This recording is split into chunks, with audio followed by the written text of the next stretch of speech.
going on, nerd mixers, A pluses? It is your boy Indy Uchiha. And man, we got our review for Batwoman Season 2, Episode 6, Do Not Resuscitate. But before we get into that, I do got something I want to tell you guys about. A Plus has a Patreon. That's right, we got a Patreon account. And you could become a patron, get exclusive content, and help and show your support for the channel. All you gotta do is go to patreon.com/A plus opinions. That's patreon.com/A plus. Y'all gotta come over there and check it out. We got a lot of dope things that's going on with that. A lot of dope tiers, a lot of dope content, audio and video. Plus, joining, you get access to the Discord where we have all types of just dope conversations and stuff going on over there. But hey, without further ado, let's go ahead and get to that discussion about Batwoman Season 2, Episode 6, Do Not Resuscitate. Now, this episode derives a lot from everybody trying to find that friggin' flower, man. Everybody's got to find that desert rose, baby. That desert rose, the cure all to everything. It can get rid of anything.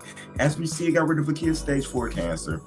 And then they tried to take the blood out of him and put it into somebody else in order to try to fix that person's stage 4 cancer. And come to find out, it don't work because it has to be from a direct source.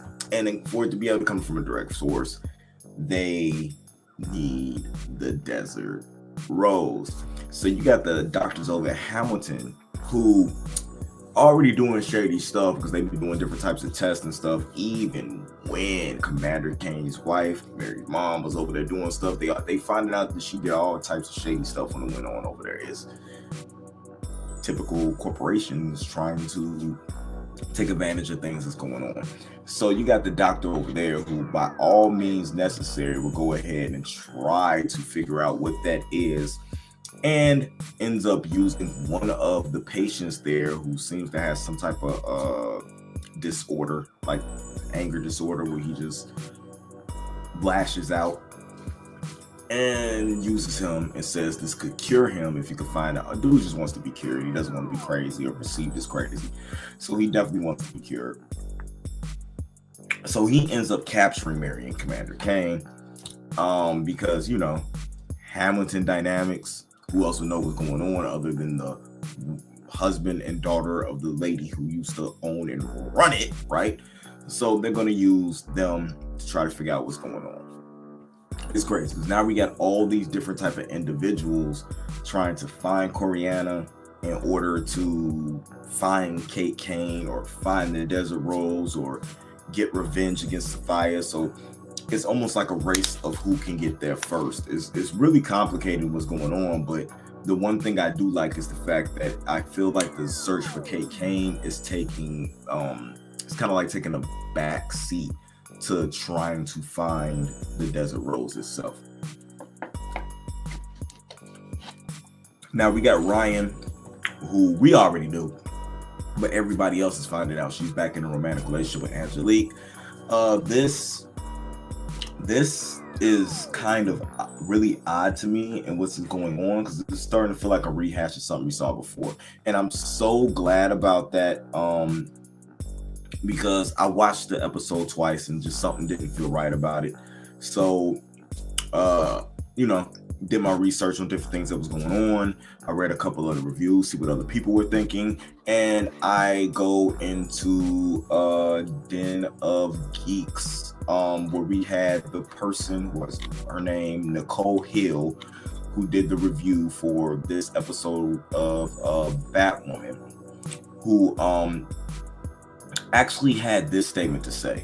Ryan is back in a romantic relationship with Angelique, the same woman Ryan caught a possession charge for, which y'all can check this out at Den of Geeks. She does incredible reviews. While the details are muddled now, their resulting dysfunction is plain. Ryan wants to save Angelique, and sis does not want to be saved. Angelique like pushing drugs and hobnobbing with the Gotham rich and influential.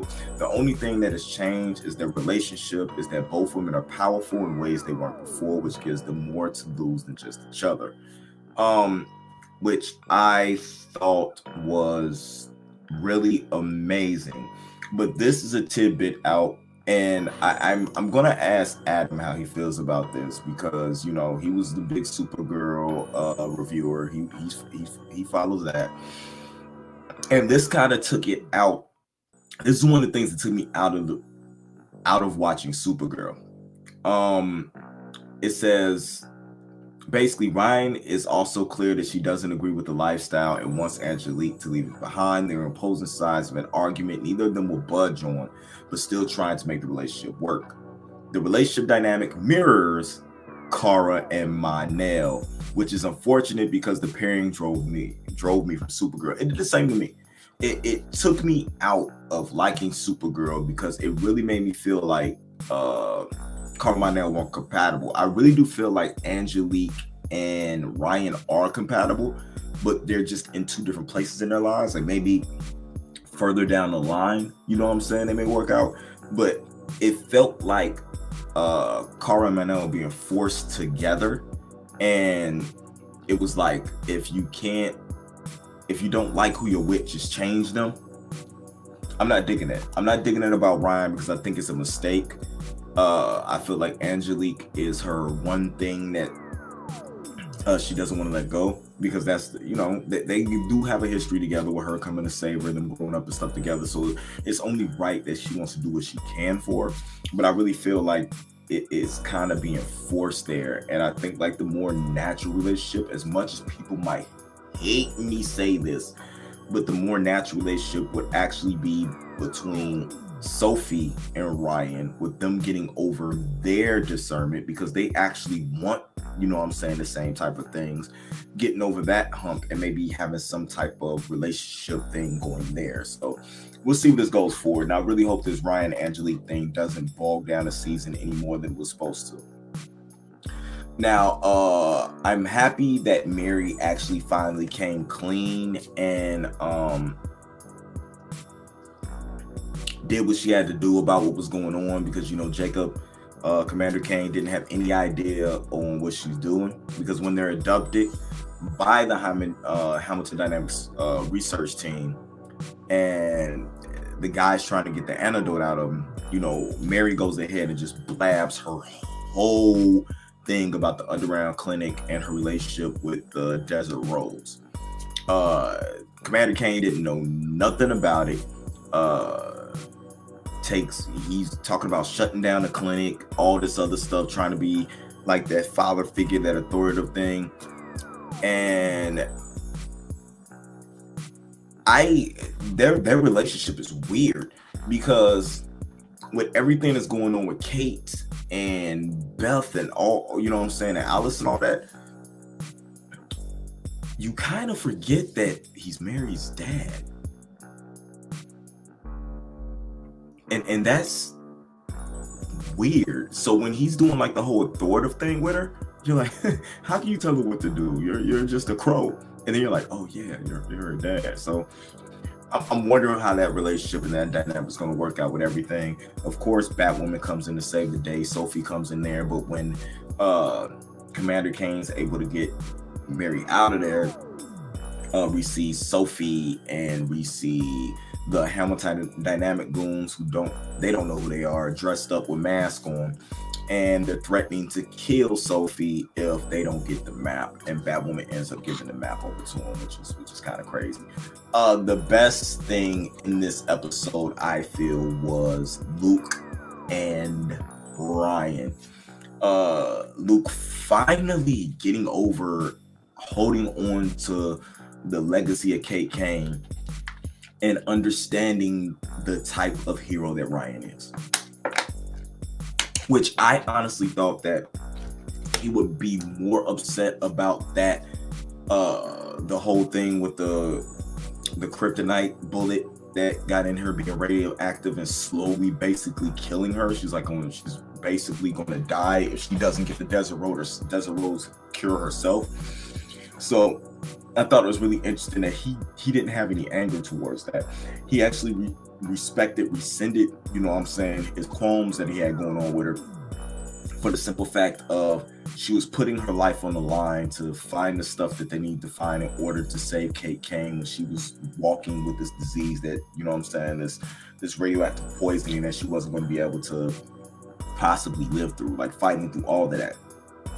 To the point where in the last fight scene, she's so worn down and stuff that she has to get a shot of adrenaline from the suit that Luke tells her about in order to be able to take the dude out. Takes him out real quick and she's that shot of adrenaline, which I like the fact that when you have a normal villain, like a human villain, no powers, no nothing, no type of skill set, that the fact that Ryan had an injury that was bogging her down was kind of cool, because any other time she's been able to take dude out, and as soon as she got that boost of adrenaline, she was able to take him out in a second. That was really cool, and I like the fact that they're over that. The slow burn with that actually worked out, you know what I'm saying, in the end. Finding Kate is really important, but it kind of takes a backseat. I'm kind of glad that Alice has found somewhere else to direct her evilness, her vengeance to, especially when it comes to directing it at Sophia, knowing now that Sophia has taken memories of Ocean and her from them so they don't remember each other, know that they're on the island at the same time and want to know why. The fact that they probably tried to steal the Desert Rose together and starting to piece these things together in order to get Ocean on her side to get that revenge. And the fact that Ocean actually wanted to steal the Desert Rose because he's a botanist in order to grow it to be able to do more good for the city. The fact that Sophia did not kill them, she just took the memories of their self, that situation of them, made them forget about each other and everything that happened there, and then dropped them back in Gotham. Interesting, very interesting to me. And Ocean being Angelique's distributor, you know what I'm saying, with them psychedelic mushrooms to make that snake bite. All this tying in together, all these different groups of people, you know what I'm saying, all going after the same thing, trying to get to Coryana, regardless of what they want to get from then, is actually making for a more interesting story than I thought it would. It takes that, oh my God, they have to use Kate Kane, and they already directed it to be something else. Because now not only does Hammond Dynamics want the cure-all, not only does Alice and them want to go after Sophia, now they have to get the cure in order to save Ryan's life. It's good. It's good. Everybody, whether villain or hero, has a similar goal, and they're all pointing in one direction. And I'm looking forward to seeing where this is going. This episode, although the first time I watched it, I was like, it wasn't that good. The second time I watched it and actually paid attention to what was going on, I love the storytelling elements. There's some stuff that I'm still iffy on, but I love the storytelling elements of what's going on, and the fact that they're getting past the they're getting past the you hate me, you always think I'm doing wrong because I'm black thing, and actually getting more into the human element and relationships and what's that gonna come from them, and forget all of that. I'm just gonna make sure I could be a hero type stuff. So I'm curious to where seeing this going. 6 episodes in, these 6 episodes are probably combined better than the entire first season we got. As much as I hate to say it, because I was a fan of the first season, that they've already hit the bar. So let's see if they can keep the bar set, you know what I'm saying, or raise it. Let's see what happens, especially with Flash coming back later tonight. Yeah, which that review will be up Wednesday morning. Just to let you guys know, I'm happy for the Flash to be back. But let me know what you guys thought about this. Put it in the comments below. Don't forget to like this video, share it. If you're into our reviews, if you're into what we do, share it with your friends so they can enjoy it too. You know what I'm saying? We're a community. We love to do all this over here.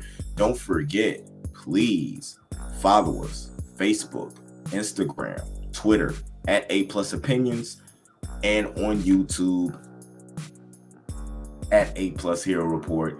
And of course, like I said before, we got the Patreon. Join us over at Patreon for all the special little tidbits and stuff we got over there for you guys, man. We got a bunch of tiers. Just come hang out with the community, especially on the Discord. You guys will love it. So until next time, this has been your boy Indy Uchiha. You can follow me at Nerd Mix Alpha everywhere. Don't forget about that. I got new music up everywhere you listen to music to. Just search Indy Uchiha. All right, guys. New album. Last album. I'm done making albums after this. Hits. Hollywood, Indiana, the sequel. Bringing you nothing but hits. Get it? Hollywood, Indiana, the sequel. Yeah. Dropping March 26th. Make sure you guys are on the lookout for that.